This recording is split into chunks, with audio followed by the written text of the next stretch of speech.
In ancient Greece, life wasn't just tough for humans, it was perilous for their loyal canine companions too.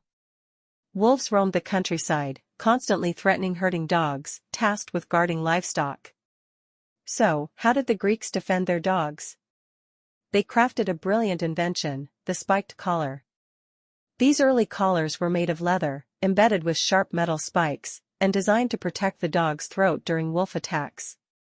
What began as a protective shield has transformed over centuries into a stylish accessory. Next time you see a spiked collar, remember, this trend started as ancient dog armor.